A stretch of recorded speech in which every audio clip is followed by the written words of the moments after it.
வாழ்க வளமுடன். Welcome to TNPSC stars channel. Students, இன்றைக்கி உங்களுக்கான வீடியோ 8th ஸ்டாண்டர்டுக்கான தமிழ். இதில் மைண்ட் மேப் பார்க்கலாம். மன வரைபடம் இது தான் பார்க்க போகிறோம். திருக்கேதாரம் இந்த பாடலுக்கான மன வரைபடம் பார்க்கலாம். இயல் 5 சரிங்களா? ஏற்கனவே சொன்ன மாதிரி தான் டேர்ம் 2க்கு நான் ஃபுல்லாகவே உங்களுக்கு கொடுத்தேன். டேர்ம் 1, டேர்ம் 3 அப்புறம் லாஸ்ட்டாக பார்க்கலாம். டேர்ம் 3யும் முடிச்சுட்டு அதுக்கப்புறம் டேர்ம் 1 பார்க்கலாம். ஏன்னா ஏற்கனவே உங்களுக்கு எக்ஸாமில் முடிஞ்சிருச்சு. ஸோ அதனால் இப்போ உங்களுக்கு டேர்ம் 2 உங்களுக்கு யூஸ்ஃபுல்லாக இருக்கும் அப்படிங்கிறதுனால இந்த வீடியோ சரிங்களா? ஓகே, நம்ம உள்ள லெசனை பார்க்குறதுக்கு முன்னாடி நம்ம சேனலை இது வரைக்கும் சப்ஸ்கிரைப் பண்ணாதவங்க அப்படி பண்ணிடுங்க. அப்படியே பக்கத்தில் இருக்கிற பெல் ஐக்கானை கிளிக் பண்ணிடுங்க. ஏன்னா அப்போ தான் உங்களுக்கு போடுற வீடியோக்கள் எல்லாமே அப்பப்போ உடனுக்குடனே கிடைக்கும். ஸோ சப்ஸ்கிரைப் பண்ணிங்க அப்படின்னா உங்களுக்கு ஒரு பெல் சிம்பிள் தெரியும், அதையும் அப்படியே கிளிக் பண்ணிடுங்க. ஓகேம்மா. இந்த பாடலை பொறுத்த வரைக்கும் பார்த்தோம்னா நம்மளுக்கு மனப்பாட பாடல் இது கிடையாது சரிங்களா? சுந்தரருடையது மனப்பாட பாடல் கிடையாது. இது எதை பற்றி பேசுது அப்படின்னு பார்த்தோம்னா இசையை பற்றி பேசக்கூடியது தான் இந்த பாடல் வரிகள் சரிங்களா? பண்ணின் தமிழ் இசை பாடலின் பலவை முழவு அதிர கண்ணின் ஒளி கணக்கு சுனை வைரம் அவை சொரிய மண் நின்றன மத வேளங்கள் மணிவாரிக் கொண்டு எரிய கின் என்று இசை முரளும் திருக்கேதாரம் எண்ணீரே. ஓகே, வேளங்கள் அப்படின்னா என்னதுங்க? யானைகள். சரி, எப்படி மனவரைபடம் கொடுக்கலாம் அப்படின்னு பார்க்கலாம்.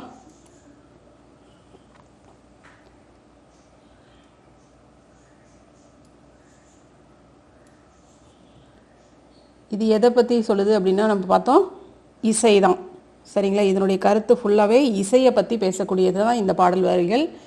தமிழ் பாடல்களை பாடும்போது அதற்கேற்ப புல்லாங்குழலும் முழவும் ஒலிக்கும். பொன்னிற நீர்நிலைகள் வைரங்களை போன்ற நீர் திவளைகளை வாரி இறைக்கும். என்னதுங்க? பொன்னிற நீர்நிலைகள். மத யானைகள் மணிகளை வாரி இறைக்கும். இவற்றால் இடையராது கின் என்னும் ஒளியானது இசையாக முழங்கும். சரியா? அதுதான் இங்கே சொல்லப்பட்டிருக்கு. 4 வரைக்கும் 4 இது நம்ம கொடுத்துருக்கோம். பண்ணின் தமிழ் இசைப்பாடலின் பலவை முழவு அதிர, அதுதான் தமிழ் பாடல்களை பாடும்போது அதற்கு ஏற்ப புல்லாங்குழலும் முழவும் ஒலிக்கும். கண்ணின் ஒளி கனகச்சுனை வைரம் அவை சொரிய,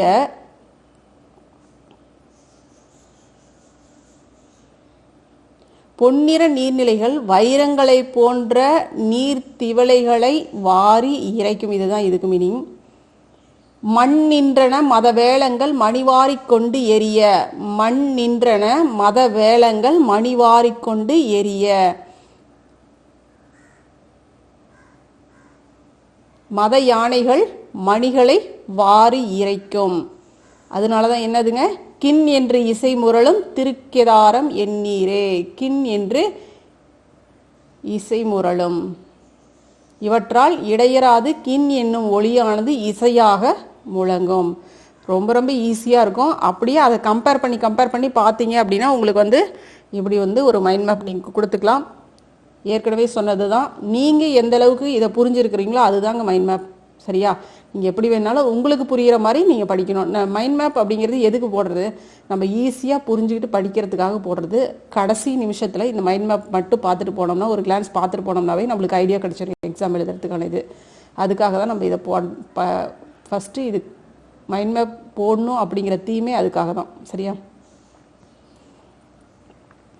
இது எப்படி தொகுத்து கொடுத்துருக்கோம்? தமிழ் பாடல்களை பாடும்போது அதற்கு ஏற்ப புல்லாங்குழலும் முழவும் ஒலிக்கும். பொன்னிற நீர்நிலைகள் வைரங்களை போன்ற நீர்த்திவளைகளை வாரி இறைக்கும். மத யானைகள் மணிகளை வாரி இறைக்கும். இவற்றால் இடையராது கின் என்னும் ஒளியானது இசையாக முழங்கும். இத்தகைய சிறப்புடையது தான் திருக்கேதாரம் நகரம் சரிங்களா? ஸோ அதில் சொல்லப்பட்ட கருத்துக்கள் நம்ம இதில் கொடுத்துருக்கோம். இதில் சொல்லப்பட்ட கருத்துக்கள் தான் இங்கே தொகுத்து கொடுக்கப்பட்டிருக்கு சரியா? அடுத்தது பாருங்கள், பாடறிந்து ஒழுகுதல். ரொம்ப ரொம்ப முக்கியமானது. கலித்தொகை நல்லந்தோணாருடையது.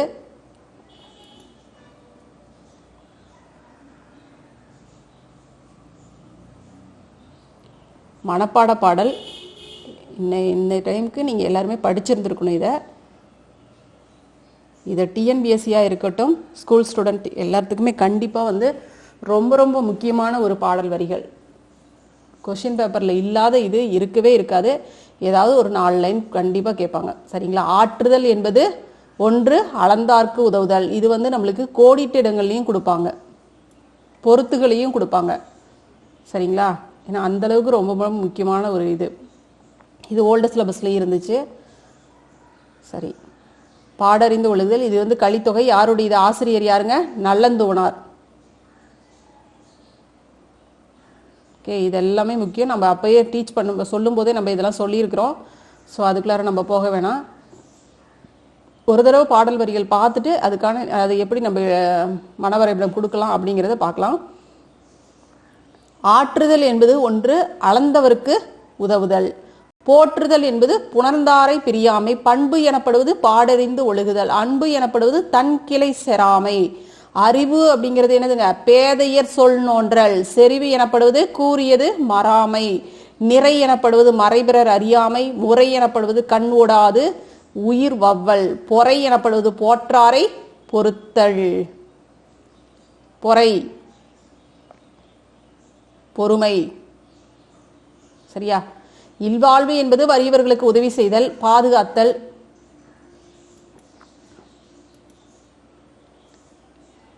வறியவருக்கு உதவி செய்யறது, பாதுகாத்தல் என்பது அன்புடையோரை பிரியாது வாழ்தல். பண்பு அப்படிங்கிறது என்னதுங்க? சான்றோர் காட்டிய வழியில் நடக்கிறது. அன்பு எனப்படுவது உறவினர்களோடு வெறுப்பின்றி வாழ்வது. அறிவு அப்படிங்கிறது அறிவற்றவர் கூறும் சொற்களை பொறுத்து கொள்ளுதல். சரிங்களா? அறிவில்லாம ஒருத்தர் நிறைய பேச்சு பேசுறாங்க அப்படின்னா அந்த இடத்துல அவங்க அறிவின்மையால செயல்கள் செய்யறாங்க அப்படிங்கிறது நம்ம அறிவில் தெளிந்தவர்கள் அதை கிரகிச்சு நம்ம அமைதி காக்கணும். அதுதான் நம்ம முக்கியமான விஷயம். ஏன்னா நம்மளை சுற்றி இப்ப கிராமப்புறங்கள்ல நம்ம இருக்கிறோம் அப்படின்னா தாத்தா பாட்டிகள் இன்னும் நிறைய பக்கத்துல இருப்பாங்க. அவங்கெல்லாம் நிறைய நம்மளை நம்ம நல்ல விஷயங்களோ இல்லை நம்மளுடைய செயல்களை அவங்களோட பார்வைக்கு அது தவறா தெரியும். ஸோ அது நம்மளுக்கு நம்ம இது சரி அப்படின்னு நம்ம நினைச்சிட்டு இருக்கும் போது அவங்களுக்கு தவறா தெரிஞ்சு நம்மளை திட்டிகிட்டே இருப்பாங்க, நிறைய சொல்லிகிட்டே இருப்பாங்க, அட்வைஸ் கொடுத்துக்கிட்டே இருப்பாங்க. ஸோ அதையெல்லாம் அமைதியாக பொறுத்துக்கிட்டு நம்ம என்ன செய்யணுமோ, நம்மளுடைய லட்சியம் என்னவோ அதை நோக்கி நம்மளுடைய பயணம் இருக்கணும். அதுக்கு அவங்கக்கிட்ட போய் நம்ம மன்றாடிக்கிட்டோ வாதாடிக்கிட்டோ நான் இப்படி அப்படி இப்படின்னு ப்ரூவ் பண்ணிக்கிட்டோ இருக்கணுங்கிற அவசியம் அங்கே இல்லை. ஏன்னா அங்கே அறிவு அப்படிங்கிறது சுத்தமாக இல்லை. அந்த அறிவின்மை கிட்ட போய் நம்ம போராடணுங்கிற அவசியம் இல்லை. அதனால இந்த ஒரு பாயிண்ட்டை மிக முக்கியமாக நீங்கள் நோட் பண்ணி வச்சுக்கோங்க. ஏன்னா இன்னைக்கு நம்மளுக்குள்ளார பிரச்சனை மன ரீதியாகவும் மற்ற விஷயங்கள்லையும் பிரச்சனை அப்படிங்கிறது வருது அப்படின்னா இந்த ஒரு பாயிண்ட்ல தான். சரியா? அதனால இதை தெளிவாக வச்சுக்கோங்க. ஏன்னா அங்கே போய் நம்மளுடைய அறிவை அங்கே போய் அதாவது அவங்கக்கிட்ட போய் நான் இப்படி தான் அப்படின்னு நிலைநிறுத்தணும்னு அவசியமே கிடையாது. அது அவங்களோட ஒப்பீனியன் இருந்துட்டு போகட்டும் அப்படின்னு விட்டுட்டு போயிட்டே இருக்கலாம். சரியா? ஏன்னா நம்ம டைம் நம்ம வேஸ்ட் பண்ணக்கூடாது. ஸோ இதை எப்பயுமே மைண்டில் வச்சுக்கணும். என்னது?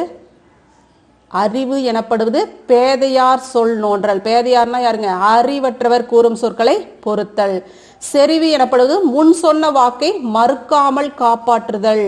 செறிவு எப்பயுமே ஒருத்தர் வாக்கு கொடுத்தோம் அப்படின்னா காப்பாற்றணும். நிறை எனப்படுவது மறைபொருளை பிறர் அறியாமல் பாதுகாத்தல். சரியா? மறைபொருளை. நீதிமுறை எனப்படுவது குற்றம் செய்தவருக்கு உரிய தண்டனை வழங்குறது. பொறுமை அப்படிங்கிறது என்னதுங்க? தம்மை இகழ்வாரையும் பொறுத்து கொள்ளுதல். நாம் ஒவ்வொருவரும் இந்த பண்பு நலங்களோட இருக்கணும் அப்படிங்குது கலித்தொகை பாடல். சரியா? இதுக்கு எப்படி நம்ம மைண்ட் மேப் போடலாம் பாருங்க.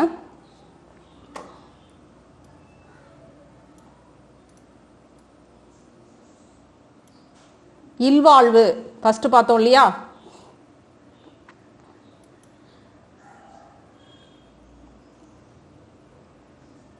பொருள் பாருங்க. அப்படியே எல்லா லைனுக்கும் ஒவ்வொரு இது. சரியா? இது எப்படி கொடுத்துக்கலாம். இல்வாழ்வு அப்படின்னா என்னதுங்க? ஏழைக்கு உதவுதல். பாதுகாத்தல். யார? அன்பானவர்களை பிரியாது பாதுகாத்து வாழ்தல். பண்பு சான்றோர் வழி அறிந்து ஒழுகுதல். அன்பு உறவுகளோடு வெறுப்பின்றி வாழ்தல். அறிவு அறிவற்றவர் சொல் பொறுத்தல். செறிவு முன் சொன்ன வாக்கை காப்பாற்றல். நிறை மறைபொருள் பிறர் அறியாது காத்தல். மறைபொருள்னா ரகசியங்கள்லாம் இருக்கும் இல்லையா? அது இப்போ நம்மளுடைய கஷ்டங்கள் இருக்குது அப்படின்னா மற்றவர்கள்ட்ட போய் அதை பகிர்ந்துக்கணும் அப்படிங்கிற அவசியமெல்லாம் கிடையவே கிடையாது. ஏன்னா சொல்ல வேண்டிய விஷயங்களை சொல்லலாம், சொல்லக்கூடாத விஷயங்களை நம்ம சொல்லக்கூடாது. எப்பயுமே நம்ம குடும்பத்தில் இருக்கிற விஷயங்களை போய் மற்றவர்கள்ட்ட பகிரணும் அப்படிங்கிற அவசியம் கிடையவே கிடையாது. அதனால மற்றவர்கள் நம்மளை இலக்காரமாக நினைக்கிறதுக்கான வாய்ப்பும் இருக்கும். இல்லை நம்ம சொல்லி முடிச்சுட்டு அஜிஜோ அவங்க அப்படின்னு நினச்சிருப்பாங்களோ இப்படின்னு நினச்சிப்பாங்களோ அப்படிங்கிறது இருக்கும். ஸோ என்றைக்குமே ரகசியங்கள் அப்படின்னு நம்மளுடைய இருக்கணும். அதுதான் மறைபொருள் பிறர் அறியாது காத்தல். சரியா? நீதிமுறை குற்றம் செய்தவருக்குரிய தண்டனை வழங்குதல். அதே மாதிரி மறைபொருள்னா பிறர் சொன்னதையும் நம்ம போய் மற்றவர்கள்ட்ட சொல்லணுங்கிறத கிடையாது, தப்பு அது. ஏன்னா அவங்க நம்மளை நம்பி சொல்லியிருக்காங்க. ஸோ அது கண்டிப்பாக அந்த மாதிரி மற்றவர்கள்ட்ட போய் பரப்பக்கூடாது. அது மிகப்பெரிய குற்றம். இதுக்கு எல்லாமே நம்ம செய்யக்கூடிய செயல்களுக்கு எல்லாமே விளைவுகள் அப்படின்னு ஒன்று இருக்குது. நல்ல செயல்கள் செஞ்சோம்னா நல்ல விளைவுகள் தான் எதிர்பார்க்கலாம். கெட்ட செயல்கள் நீ செய்கிற அப்படின்னா கண்டிப்பாக விளைவுகள் கெட்டதாக இருக்கும். அது இன்னைக்கு இல்லைனாலும் ஏதாவது ஒரு காலகட்டத்தில் கண்டிப்பாக உனக்கு அதுக்கான தண்டனை கிடைச்சே தீரும். சரியா? அதனால நல்ல செயல்களையே எப்பவுமே செய்யறதுக்கான இன்னைக்கு நம்ம மாணவ பருவத்தில் இருக்கிறோம். அதனால இன்னைக்கு நம்ம இப்போ இருந்தே நான் நல்ல வழியில தான் போவேன், நல்ல செயல்களை தான் செய்வேன் அப்படிங்கிற மன உறுதியோட வாழ கற்றுக்கணும். சரிங்களா? நம்மளை சுற்றி எப்பயுமே ரெண்டு பக்கமும் பாசிட்டிவும் இருக்கும், நெகட்டிவும் இருக்கும். அதனால நம்ம எது பாசிட்டிவ் அப்படிங்கிறத தேர்ந்தெடுத்து நம்ம வாழ கற்றுக்கணும். ஓகேமா? Sorry, okay. மறைபொருள் பிறர் அறியாது காத்தல். நீதிமுறை அப்படிங்கிறது என்னதுங்க? குற்றம் செய்தவருக்குரிய தண்டனை வழங்குதல். சரியா? பொறுமை அப்படிங்கிறது இகழ்வாரை பொறுத்தல். ஸோ இப்படி போட்டுக்கிட்டீங்க அப்படின்னா உங்களுக்கு எவ்வளோ ஈஸியாக இருக்குது பாருங்க, புரிஞ்சுக்கலாம் இல்லையா? ரொம்ப ஈஸியாக புரிஞ்சுக்கலாம்.